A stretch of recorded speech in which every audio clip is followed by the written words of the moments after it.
ওরা দেখো এদেরকে খেতে দিয়েছি পিঠা আর ওরা খাচ্ছে।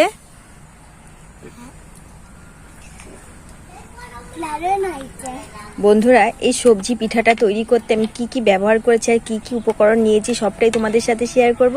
তাহলে বন্ধুরা আমার সাথে থেকে চলো আমি রেসিপিটা শুরু করে দিই। নমস্কার বন্ধুরা, প্রতিদিনের মতো আজও চলে এসেছি সৈনিক কিচেন থেকে। আজ তৈরি করবো বন্ধুরা সবজির পিঠা, আজ আমি তৈরি করব। আর দেখতে থাকো আমি কি কি নিয়েছি সবটাই। তাহলে বন্ধুরা রেসিপিটা বানাতে শুরু করে দিই। মানে আমি সবজি নিয়েছি প্রথমে নিয়েছি এটা ধনেপাতা, আর এখানে সিম নিয়েছি, আর সিম একদম ছোট ছোট করে কেটে নিয়েছি। আর এখানে নিয়েছি মূলোটাকেও আমি খুব ছোট ছোট করেই কেটে নিয়েছি কাঁচা লঙ্কা, একটু আদা। এটা গালে পড়লে কিন্তু দারুণ আসবে। আজ আমি তৈরি করছি এই সবজির পিঠাটা, খেতে কিন্তু দারুণ লাগে। প্রথমে আমি ময়দা দিয়ে দেব, আর এখানে আমি 300 গ্রাম ময়দা দিলাম। দিয়ে দেব লবণ ও সিমটা যে কুচি কুচি করে কেটে নিয়েছি দিয়ে দেব মূলো কুচিটা, কাঁচা লঙ্কা, আদা কুচি, ধনেপাতা কুচি, খুব ভালো করে মিশিয়ে নেব। এবার কিন্তু অল্প অল্প জল দিয়ে দেব। জলটা দিয়ে খুব ভালো করে মেখে নেব। সমস্ত উপকরণ খুব ভালো করে মিশিয়ে নিয়েছি। আর ব্যাটারটার ঘনত্বটা দেখো বন্ধুরা, এই যে এরকম থাকবে। দেখো দারুণ কালারফুল লাগছে কিন্তু। এবার একে একে সব পিঠাগুলো আমি তৈরি করে নেব। 2 হাতা করে দিয়ে দেব, তাহলে একটু মোটা টাইপের হবে।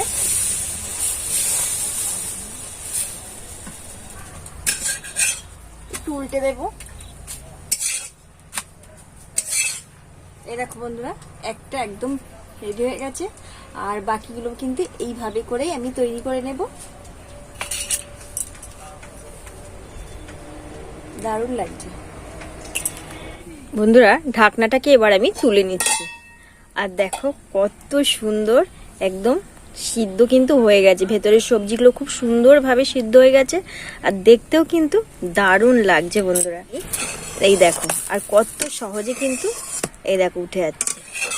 দেখেছো কত সুন্দর কালারফুল লাগছে কিন্তু এই পিঠাটা। আর এই পিঠাটা একদম পুষ্টিকর পিঠা, কেননা হেলদি পিঠা, তেল ছাড়া একদম। আর কত রকম সবজি দিয়ে এটা তৈরি করা, দারুণ খেতে লাগে। আর তোমরাও এইভাবেই কিন্তু একবার বাড়িতে বানিয়ে খাবে, ভীষণ ভীষণ ভালো লাগে বন্ধুরা। প্রত্যেকটা পিঠাই হয়ে গেছে, আর এটা লাস্ট পিঠা।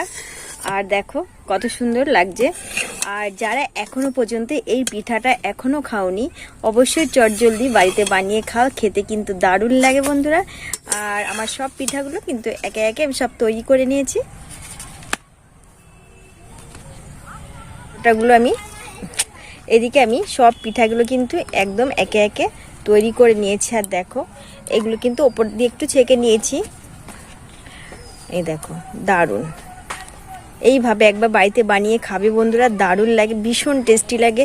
একবার হলেও বাড়িতে ট্রাই করো, আর খেয়ে দেখবে ভীষণ ভীষণ সুন্দর লাগে।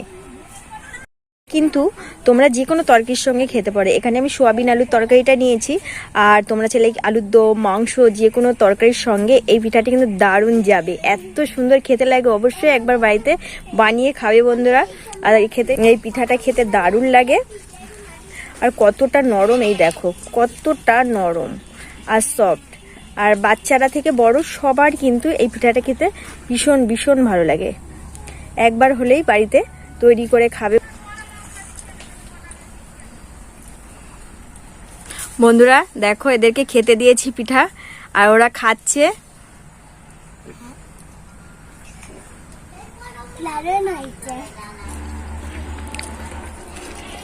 বন্ধুরা এরা খাচ্ছে, এদের তো ভীষণ ভালো লাগছে।